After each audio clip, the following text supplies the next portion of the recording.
Ali ibnu Abu Talib. Ayah dua cucu tercinta Nabi. Ali ibnu Abu Talib adalah seorang sahabat Nabi yang berasal dari suku Quraisy keturunan Bani Hashim. Ayahnya bernama Abu Talib ibnu Abdul Muthalib ibnu Hashim ibnu Abdul Manaf dan ibunya bernama Fatimah binti Asad ibnu Hashim. Ia punya 3 saudara laki-laki dan 3 saudara perempuan, yaitu Talib, Ja'far, Ukail, Jamanah, Raithah, dan Ummu Hani. Allah telah memberinya kemuliaan ketika ia dinikahkan kepada salah seorang putri Nabi Muhammad Shallallahu Alaihi Wasallam, Fatimah Al-Zahra, pemimpin para wanita ahli surga. Dari pernikahannya ia dikaruniai 2 putra kesayangan Rasulullah, Hasan dan Husain, pemimpin pemuda ahli surga.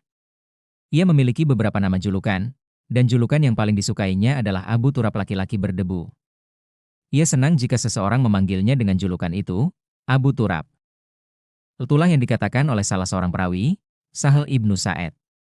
Ia menyukai julukan itu karena yang memanggilnya dengan nama itu pertama kali adalah baginda Rasulullah Shallallahu Alaihi Wasallam.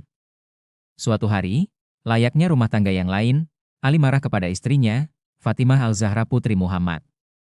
Tetapi, tidak seperti para suami lainnya, saat marah ia menghindar, keluar rumah, dan pergi ke masjid. Lalu duduk bersandar pada salah satu dinding masjid Nabi Shallallahu Alaihi Wasallam. Tanpa disadarinya, Nabi Shallallahu Alaihi Wasallam datang menghampiri.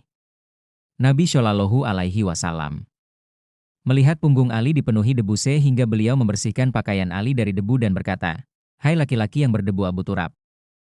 Dalam versi riwayat Al-Bukhari dan Muslim disebutkan bahwa Rasulullah Shallallahu Alaihi Wasallam mengusap debu dari pakaiannya lalu berkata, "Bangunlah, hai Abu Turab. Bangunlah, hai Abu Turab." Ali ibnu Abu Talib radhiyallahu anhu adalah khalifah keempat dari rangkaian 4 khalifah Rasyidin. Riwayat hidupnya sangat panjang. Ia adalah keturunan Bani Hashim pertama yang memiliki keturunan dari wanita yang juga keturunan Bani Hashim. Ia juga yang pernah mempertaruhkan nyawa dengan menggantikan Nabi Muhammad Shallallahu Alaihi Wasallam yang menempuh perjalanan hijrah bersama Abu Bakar. Ali tidur di atas ranjang Nabi Shallallahu Alaihi Wasallam. Sehingga kaum musyrik menyangka Nabi Shallallahu Alaihi Wasallam masih tidur di rumahnya. Setelah Nabi Shallallahu Alaihi Wasallam menikah dengan Siti Hadijah radhiyallahu anhu, beliau melihat pamannya, Abu Talib, hidup dalam kekurangan dengan beberapa orang anak sehingga beliau meminta Al-Abbas untuk membantu Abu Talib. Nabi Shallallahu Alaihi Wasallam bersepakat dengan Al-Abbas untuk berbicara kepada Abu Talib. Setelah berunding, Abu Talib berkata, "Tinggalkan Ukail bersamaku dan bawalah 2 anakku yang lain untuk kalian asuh." Rasulullah Shallallahu Alaihi Wasallam memilih Ali, sementara Al-Abbas memilih Ja'far. Sejak saat itu, Ali hidup dalam asuhan keluarga Rasulullah. Setelah Ali beranjak dewasa, Rasulullah Shallallahu Alaihi Wasallam menikahkannya dengan salah seorang putrinya, Fatimah Al-Zahra. Ali sangat rajin membantu ibu mertuanya, Hadijah yang amat menyayanginya. Rasulullah Shallallahu Alaihi Wasallam sendiri 2 kali mempersaudarakannya, pertama dengan kaum Muhajirin dan kedua dengan kaum Ansyar setelah hijrah. Dalam berbagai kesempatan beliau sering berujar kepada Ali, "Kau adalah saudaraku di dunia dan akhirat." Bagaimana kisah perjalanan Ali ibnu Abu Talib menemukan Islam? Ada 3 orang dari 3 golongan berbeda yang pertama memeluk Islam, Abu Bakar, Hadijah, dan Ali ibnu Abu Talib. Abu Bakar dari golongan pria dewasa, Hadijah dari golongan wanita, dari Ali ibnu Abu Talib dari golongan remaja, anak-anak. Ibnu Ishaq menceritakan bahwa Ali ibnu Abu Talib menyatakan keislamannya 1 hari setelah keislaman Hadijah. Saat itu Ali melihat Rasulullah Shallallahu Alaihi Wasallam dan Hadijah radhiyallahu anhu sedang sholat berjamaah. Ali radhiyallahu anhu bertanya, "Wahai Muhammad, apakah yang sedang Paduka lakukan?" Beliau menjawab, "Ini agama Allah yang telah dipilihnya dan dengan agama itu dia mengutus Rasulnya. Maka, aku mengajakmu menuju agama Allah untuk menyembahnya, serta menjauhi Lata dan Uzza." Ali menjawab, "Ini sesuatu yang baru kudengar. Aku tak bisa memutuskan sampai aku menceritakannya kepada ayahku, Abu Talib." Mendengar jawaban Ali, Rasulullah Shallallahu Alaihi Wasallam bersabda, "Hai Ali, jika kau tak mau memeluk Islam, rahasiakanlah." Ali radhiyallahu anhu mematuhi ucapan Rasulullah Shallallahu Alaihi Wasallam. Dan ia tidak menceritakan masalah itu kepada siapapun. Malam itu ia memikirkan ajakan Nabi Shallallahu Alaihi Wasallam, dan Allah berkenan memberikan hidayah kepadanya. Keesokan paginya ia kembali menemui Rasulullah Shallallahu Alaihi Wasallam dan berkata, "Apa yang harus kukatakan kepadamu, wahai Muhammad?" Rasul bersabda, "Kau bersaksi bahwa tidak ada Tuhan selain Allah yang Maha Esa dan tidak ada sekutu baginya. Kau kafirkan Lata dan Uzza, dan kau bebaskan dirimu dari segala sekutu selain Allah." Ali ibnu Abu Thalib pun bersyahadat dan menyatakan keislamannya. La merahasiakan keislamannya sehingga ayahnya sendiri, Abu Thalib, tidak mengetahuinya. Ali ibnu Abu Thalib memiliki keistimewaan yang tak dapat dimiliki orang lain, yakni ia diasuh sejak kecil oleh Nabi Shallallahu Alaihi Wasallam. La baru berusia 10 tahun ketika menyatakan syahadat di hadapan Rasulullah Shallallahu Alaihi Wasallam. Anas ibnu Malik menuturkan bahwa Nabi Muhammad Shallallahu Alaihi Wasallam diutus dan diangkat sebagai nabi pada hari Senin, sementara Ali memeluk Islam pada hari Selasa. Dalam hadis yang diriwayatkan oleh Ulaim Al-Kindi dari Salman Al-Farisi dikatakan bahwa orang yang pertama kali mengikuti Nabi Muhammad dan memeluk Islam dari umat ini adalah Ali ibnu Abu Thalib. Ali ibnu Abu Thalib membuktikan kepahlawanan dan kewiraannya dalam Perang Badar ketika ia melayani tantangan duel kaum musyrik. Dalam perang tanding menjelang Perang Sadar berkecamuk, Ali dapat membunuh Al-Walid ibnu Utbah ibnu Rabi'ah, sedangkan sahabat Nabi yang lain, Ubaidah ibnu Al-Harits, bertarung melawan Utbah ibnu Rabi'ah. Ketika Ubaidah terdesak oleh lawan, Ali dan Hamzah ibnu Abdul Muthalib langsung membantunya sehingga keduanya berhasil membunuh Utbah. Mengenai peran Ali dalam Perang Uhud, Abu Musa meriwayatkan dari Muhammad ibnu Marwan Al-Ukaili dari Ammar ibnu Abu Hafsyah dari Ikrimah bahwa Ali bercerita, ketika banyak orang meninggalkan Rasulullah Shallallahu Alaihi Wasallam. Di medan Uhud, aku melihat banyak korban berjatuhan, tetapi aku tidak mendapati Rasulullah Shallallahu Alaihi Wasallam di antara para korban. Aku berkata dalam hati, demi Allah, Rasulullah tidak mungkin lari, tetapi aku tak melihat beliau di antara para korban. Allah pasti murka karena apa yang telah kami lakukan sehingga dia mengangkat nabinya. Tak ada jalan lain bagiku kecuali terus berperang sampai tetes darah penghabisan. Kemudian kupecahkan ujung pedangku, lalu kudekati pasukan yang tersisa, dan ternyata Rasulullah Shallallahu Alaihi Wasallam berada di antara mereka. Ali dikenal sebagai prajurit yang tangguh dan memiliki keberanian yang sangat mengagumkan. Perang Khaibar membuktikan keberanian Ali ibnu Abu Thalib dan keahlian tempurnya. Saat itu, Rasulullah membawa sekitar 1.400 orang untuk menyerang Khaibar. Mereka mengepung perkampungan Khaibar dan terus mencari peluang untuk menerobosnya. Salah satu benteng pertahanan mereka yang terkuat adalah benteng Kumus. Kaum Muslim kesulitan menerobosnya. Pada hari itu, Ali ibnu Abu Thalib terserang sakit mata. Ketika kaum Muslim hampir berputus asa, Rasulullah bersabda membangkitkan semangat mereka. Besok, panji kaum Muslim akan dipegang oleh seorang laki-laki yang dicintai Allah dan Rasul-Nya dan ia mencintai Allah dan Rasul-Nya. Dialah yang akan membukakan kemenangan untuk kita. Para sahabat bertanya-tanya, siapakah yang akan mendapat peran mulia itu dan masing-masing berharap diri merekalah yang akan memegang panji kemenangan kaum Muslim. Keesokan harinya Rasulullah memanggil Ali ibnu Abu Thalib yang masih sakit mata. Nabi Shallallahu Alaihi Wasallam mengusap kedua matanya seraya berdoa kepada Allah. Serta merta sakit mata yang diderita Ali sembuh seakan ia tak pernah merasa sakit sebelumnya. Kemudian Rasulullah memberikan panji kaum Muslim kepadanya. Ali berkata, apakah mereka harus kuperangi semua hingga mereka masuk Islam? Rasulullah menjawab, bawalah pasukanmu hingga mereka turun ke halaman rumah mereka. Lalu serulah mereka kepada Islam, dan sampaikanlah kepada mereka apa yang diwajibkan oleh Allah atas diri mereka. Demi Allah, seorang dari mereka mendapatkan hidayah adalah lebih baik bagimu daripada rampasan perang berlimpah. Ali ibnu Abu Thalib menyerbu benteng Al-Kamush dan disambut seorang prajurit Yahudi bernama Marhab, yang dengan angkuh menyerukan tantangan. Semua penduduk Khaibar telah mengenal namaku Marhab, yang tak mengenal ampun atau kelembutan akulah singa padang pasir yang ditakuti semua orang akulah petarung bangsaku yang ditakuti semua lawan betapa banyak leher musuh yang putus ditebas pedangku. Ali membalas syair Marhab. Ibuku menamaiku sang penghancur. Lihatlah, akan kuhancurkan kalian dengan pedang. Akulah singa penguasa segala rimba. Keduanya bertempur gagah berani. Mereka saling serang dan berusaha menjatuhkan lawan. Setelah pertarungan yang cukup lama dan melelahkan, Ali berhasil memukul lawannya dengan pukulan yang sangat keras sehingga memecahkan kepalanya. Marhab jatuh terkapar. Kemenangan pasukan Muslim semakin dekat. Abu Ja'far Al-Tabari meriwayatkan cerita Rafi Maula. Rasulullah Shallallahu Alaihi Wasallam Kami berangkat bersama Ali ibnu Abu Thalib setelah Rasulullah menyerahkan bendera kaum muslim kepadanya. Ketika kami mendekati dinding pertahanan, penduduk Khaybar keluar dan perang pun tak dapat dihindari. Tiba-tiba seorang Yahudi menyerang Ali dengan pukulan yang sangat keras hingga perisainya terlempar. Dengan gerakan yang tangkas Ali memegang daun pintu benteng dan menggunakannya sebagai perisai. Ia terus bertempur sambil membawa daun pintu itu hingga akhirnya Allah memberi kami kemenangan. Usai perang, Ali melemparkan daun pintu itu. Aku termasuk di antara 8 orang yang mencoba mengangkat daun pintu itu, tetapi kami tak mampu melakukannya. Pada peristiwa Handak, Ali berhasil membunuh Amr ibnu Abdu'ud yang menantangnya untuk berduel. Amr ibnu Abdu'ud adalah merupakan salah seorang pemimpin pasukan kavaleri musuh. La membawa sekitar 1.000 orang kavaleri.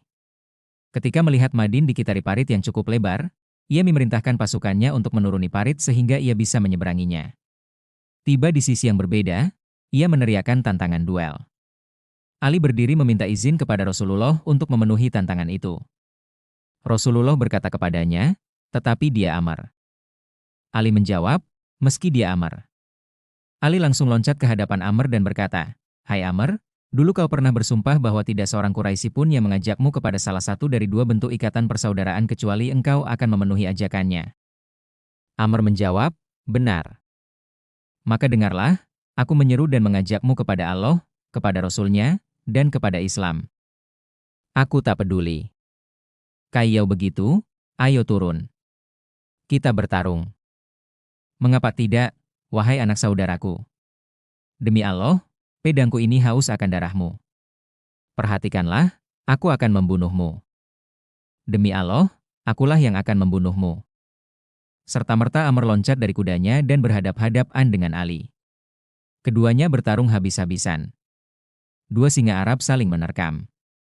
Pedang mereka berkelebat menangkis dan mencari sasaran. Akhirnya, Ali berhasil membinasakan lawannya. La keluar sebagai pemenang. Kaum mukmin keluar sebagai pemenang. Tentang keluasan ilmu yang dimiliki Ali ibnu Abu Thalib, Ibnu Abbas meriwayatkan bahwa Rasulullah Shallallahu Alaihi Wasallam bersabda, "Aku adalah kota ilmu dan Ali adalah pintunya.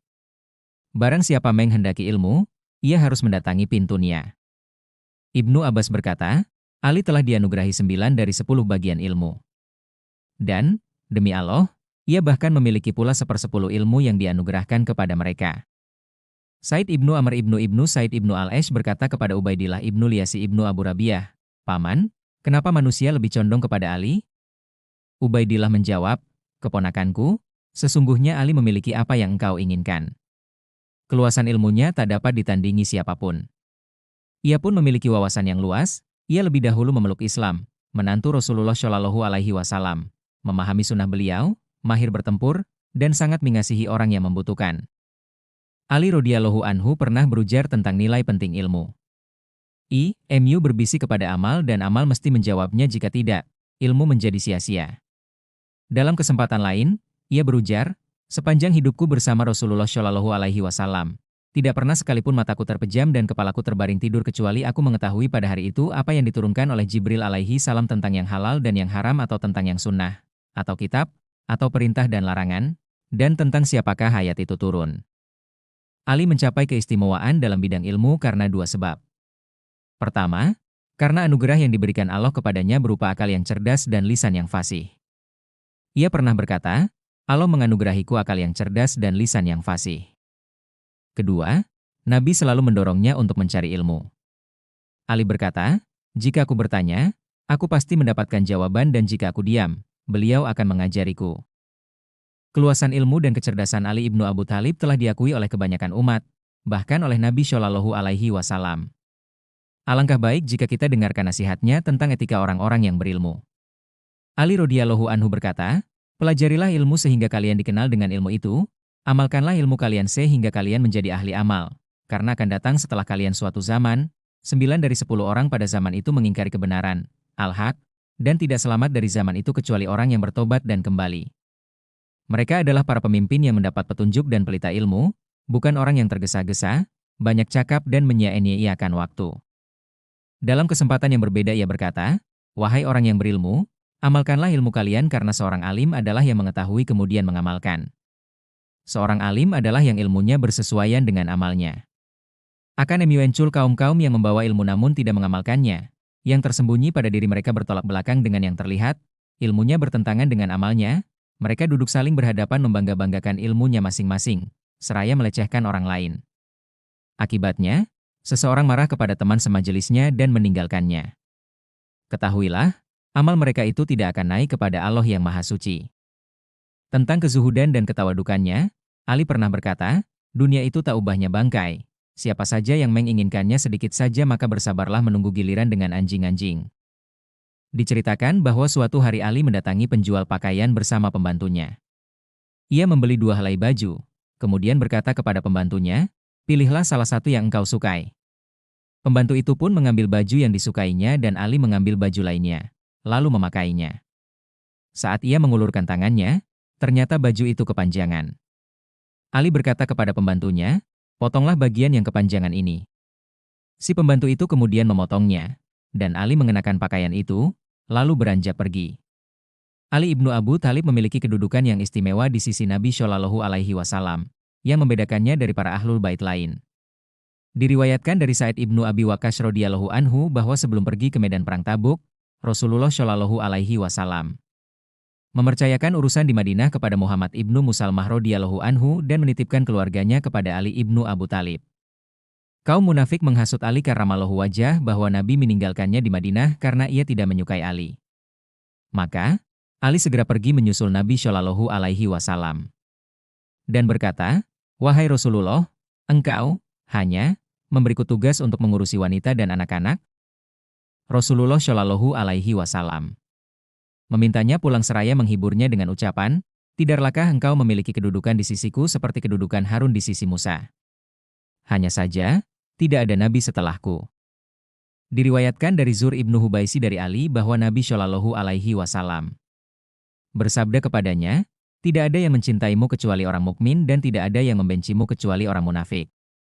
Ketika Nabi Muhammad Shallallahu Alaihi Wasallam mengutus Ali untuk menjadi kodi di Yaman, ia berkata, wahai Rasulullah, aku hanyalah pemuda biasa dan Tuhan mengutusku untuk menetapkan hukum di antara mereka. Bagaimanakah aku mengambil keputusan? Nabi Shallallahu Alaihi Wasallam menepuk dadanya sambil berdoa, ya Allah, tunjukkanlah hatinya dan tetapkanlah lisannya. Ali menuturkan, demi Allah, sejak saat itu aku tak pernah ragu dalam mengambil keputusan. Umar ibnu Al-Khattab sendiri pernah berkata, jika tak ada Ali, Umar pasti sudah hancur. Diriwayatkan dari Abu Hanifah dari Hamad dari Ibrahim dari Anas bahwa suatu hari seseorang memberikan hadiah kepada Nabi Shallallahu Alaihi Wasallam. Dan kemudian beliau bersabda, ya Allah, datangkanlah makhluk yang paling engkau cintai sehingga ia makan burung ini bersamaku. Kemudian datanglah Ali ibnu Abu Thalib radhiyallahu anhu mengetuk pintu. Anas ibnu Malik radhiyallahu anhu berkata, Nabi sedang ada keperluan. Lalu Ali kembali pulang. Nabi Shallallahu Alaihi Wasallam muncul lagi dan menyatakan ucapan seperti yang pertama. Ali ibnu Abu Thalib kembali mengetuk pintu dan Anas ibnu Malik berkata, bukankah telah kukatakan bahwa Nabi sedang sibuk? Lalu Nabi Shallallahu Alaihi Wasallam kembali bersabda seperti dua ucapannya yang pertama. Sekali lagi Ali datang lalu mengetuk pintu lebih keras dari ketukannya yang pertama. Nabi Shallallahu Alaihi Wasallam mendengar ketukannya, dan ketika itu Anas telah mengatakan bahwa Nabi Shallallahu Alaihi Wasallam sedang sibuk. Tetapi Nabi Shallallahu Alaihi Wasallam memberi izin kepada Ali untuk masuk dan setibanya Ali di dalam, Nabi Shallallahu Alaihi Wasallam bersabda, wahai Ali, apa yang menghalangimu untuk segera menemuiku?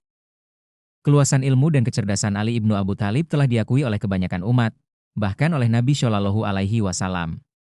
Alangkah baik jika kita dengarkan nasihatnya tentang etika orang-orang yang berilmu.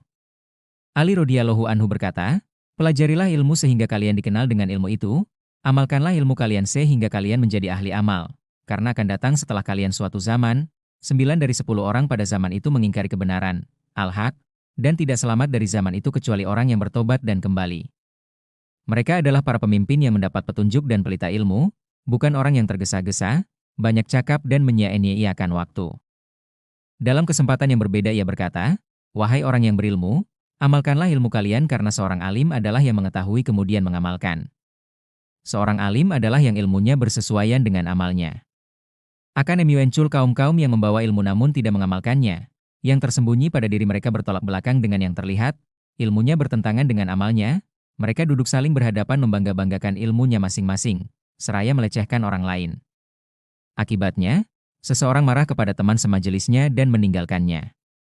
Ketahuilah, amal mereka itu tidak akan naik kepada Allah yang Maha Suci. Tentang kezuhudan dan ketawadukannya, Ali pernah berkata, dunia itu tak ubahnya bangkai. Siapa saja yang menginginkannya sedikit saja maka bersabarlah menunggu giliran dengan anjing-anjing. Diceritakan bahwa suatu hari Ali mendatangi penjual pakaian bersama pembantunya. Ia membeli 2 helai baju, kemudian berkata kepada pembantunya, pilihlah salah satu yang engkau sukai.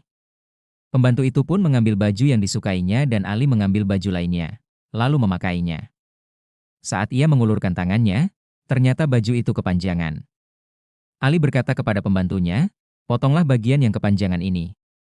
Si pembantu itu kemudian memotongnya, dan Ali mengenakan pakaian itu, lalu beranjak pergi. Ali ibnu Abu Thalib memiliki kedudukan yang istimewa di sisi Nabi Shallallahu Alaihi Wasallam, yang membedakannya dari para ahlul bait lain. Diriwayatkan dari Sa'id ibnu Abi Waqqas radhiyallahu anhu bahwa sebelum pergi ke medan perang Tabuk, Rasulullah Shallallahu Alaihi Wasallam mempercayakan urusan di Madinah kepada Muhammad ibnu Musalmah radhiyallahu anhu dan menitipkan keluarganya kepada Ali ibnu Abu Thalib. Kaum munafik menghasut Ali karramallahu wajah bahwa Nabi meninggalkannya di Madinah karena ia tidak menyukai Ali. Maka, Ali segera pergi menyusul Nabi Shallallahu Alaihi Wasallam dan berkata, wahai Rasulullah, engkau hanya memberiku tugas untuk mengurusi wanita dan anak-anak? Rasulullah Shallallahu Alaihi Wasallam memintanya pulang seraya menghiburnya dengan ucapan, tidaklahkah engkau memiliki kedudukan di sisiku seperti kedudukan Harun di sisi Musa? Hanya saja, tidak ada nabi setelahku. Diriwayatkan dari Zur ibnu Hubaisi dari Ali bahwa Nabi Shallallahu Alaihi Wasallam bersabda kepadanya, tidak ada yang mencintaimu kecuali orang mukmin dan tidak ada yang membencimu kecuali orang munafik. Ketika Nabi Muhammad Shallallahu Alaihi Wasallam mengutus Ali untuk menjadi kodi di Yaman, ia berkata, wahai Rasulullah, aku hanyalah pemuda biasa dan Tuhan mengutusku untuk menetapkan hukum di antara mereka. Bagaimanakah aku mengambil keputusan? Nabi Shallallahu Alaihi Wasallam menepuk dadanya sambil berdoa, ya Allah, tunjukkanlah hatinya dan tetapkanlah lisannya. Ali menuturkan, demi Allah, sejak saat itu aku tak pernah ragu dalam mengambil keputusan. Umar ibnu Al-Khattab sendiri pernah berkata, jika tak ada Ali, Umar pasti sudah hancur. Diriwayatkan dari Abu Hanifah dari Hamad dari Ibrahim dari Anas bahwa suatu hari seseorang memberikan hadiah kepada Nabi Shallallahu Alaihi Wasallam. Dan kemudian beliau bersabda, ya Allah, datangkanlah makhluk yang paling engkau cintai sehingga ia makan burung ini bersamaku. Kemudian datanglah Ali ibnu Abu Thalib radhiyallahu anhu mengetuk pintu. Anas ibnu Malik radhiyallahu anhu berkata, Nabi sedang ada keperluan. Lalu Ali kembali pulang. Nabi Shallallahu Alaihi Wasallam muncul lagi dan menyatakan ucapan seperti yang pertama. Ali ibnu Abu Thalib kembali mengetuk pintu dan Anas ibnu Malik berkata, bukankah telah kukatakan bahwa Nabi sedang sibuk? Lalu Nabi Shallallahu Alaihi Wasallam kembali bersabda seperti dua ucapannya yang pertama. Sekali lagi Ali datang lalu mengetuk pintu lebih keras dari ketukannya yang pertama. Nabi Shallallahu Alaihi Wasallam mendengar ketukannya, dan ketika itu Anas telah mengatakan bahwa Nabi Shallallahu Alaihi Wasallam sedang sibuk. Tetapi Nabi Shallallahu Alaihi Wasallam memberi izin kepada Ali untuk masuk dan setibanya Ali di dalam, Nabi Shallallahu Alaihi Wasallam bersabda, wahai Ali, apa yang menghalangimu untuk segera menemuiku?